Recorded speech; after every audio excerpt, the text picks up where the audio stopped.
Қайырлы күн, құрметті оқырмандар. 1001 пайдалы кеңес арнасына қош келдіңіздер. Бұл видеода сіздерге адамның үнемі шаршаңқы болып жүруінің құпиясы қандай, үнемі шаршаңқы жүруден қалай құтылуға болады, сол туралы нақты айтатын боламын. Ең алдымен арнаға тіркеліп алуды ұмытпаңыз, себебі мұнда көптеген пайдалы кеңестермен бөлісетін боламын. Жалпы мамандардың айтуы бойынша, адам денсаулығында кінәрат болса, мысалы оның жүрегі немесе бүйрегі тағы басқа жер ауыратын болса, ол үнемі шаршаңқы болып жүреді. Ал денсаулығында айтарлықтай мәселе жоқ, бірақ таңертең тұруым қиын, күні бойы шаршап жүремін, жұмыс уақыты аяқталғаннан кейін де энергиям бітіп қалады дейтін адамдардың бұл күйінің негізгі себептері бар. Ең бірінші негізгі себебі ол дұрыс ұйықтамау. Ағзада жасырын түрде таралатын вирустар болады. Ағзада осындай процестермен күресетін иммундық жүйе болады. Түнгі сағат 22:00, яғни 10 кезінде иммундық жүйе қарқынды жұмыс істейтін кезең болады.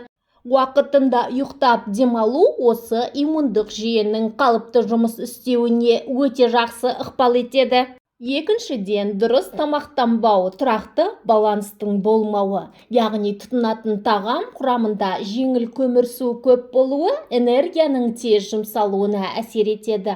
Жеңіл көмірсуы бар тағам тез жұмсалып кететін энергия береді. Мысалы, таңертең сіз кофе, круассан немесе торт жесеңіз, сергек болып қаласыз, бірақ 1 сағаттан кейін бұл энергия жойылып кетеді. Сондықтан да түс кезінде сағат 10-11 кезінде бір нәрсе жегіңіз келіп тұрады. Сол үшін көмірсуды азайтып, оның орнына пайдалы тағамдарды таңғы астың менюіне қосқаныңыз абзал болмақ. Дұрыс тамақтану жалпы жүректің қан тамырларының жақсы жұмыс жасауына ықпал етеді.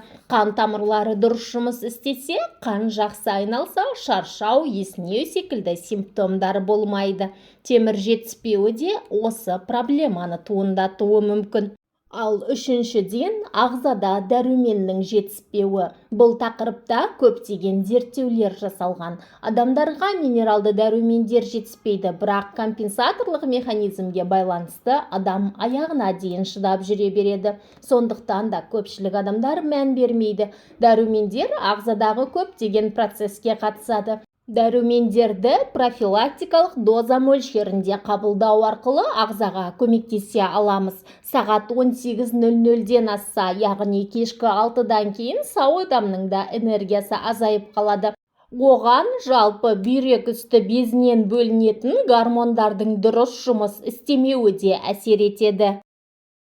Үнемі шаршаңқы жүрумен қалай күресуге болады? Ол үшін ең алдымен ұйқы режимін қалыпқа келтіру қажет. Сағат 22:00-ге дейін адам ұйықтауы қажет. Қараңғы бөлмеде ұйықтау мелатонин гормонының бөлінуіне ықпал етеді, ал ол келесі күнге дейін күш береді.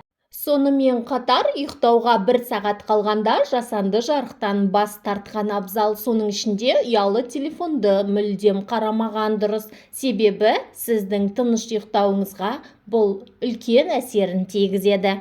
Және де не ішіп жүргенімізге қарау керек. Тәттілердің орнына құрамында табиғи майы бар өнімдерді және көкөністерді тұтыну қажет. Сонымен қатар қолдың таза, табиғи сары майы, жеміс-жидек, жұмыртқа сарысы да ағзаға ең қажет тағамдар. Дәл уақытында тамақ ішпеу бұл проблеманың ең басты себебі деуге болады. Сондықтан таңғы асты қалдырмаңыз, түскі асты уақытында ішіңіз, арасында жүрек жалғап, кешкі асты тым кеш ішпеуге әдеттенгеніңіз абзал. Сонымен қатар дәрігерге тексеріліп тұруды да әдетке айналдырыңыз. Ағзаңызға не жетіспейтінін, қандай дәрумендерді қолдану керектігін анықтап алған жөн. Және де судың балансын қамтамасыз етіп отырыңыз. Өйткені ағзаның 60-65% судан тұрады. Және де үнемі қозғалыста болуды естен шығармаңыз.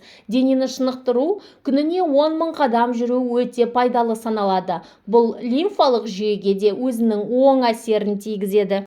Сондай-ақ Психологиялық тұрғыдан күйгелек, кез келген нәрсеге алаңдай беретін адамдар да тез шаршап қалады. Үнемі уайым үстінде жүру, асығыстық шешім қабылдау, бұның барлығы мәселені ушықтыра түседі.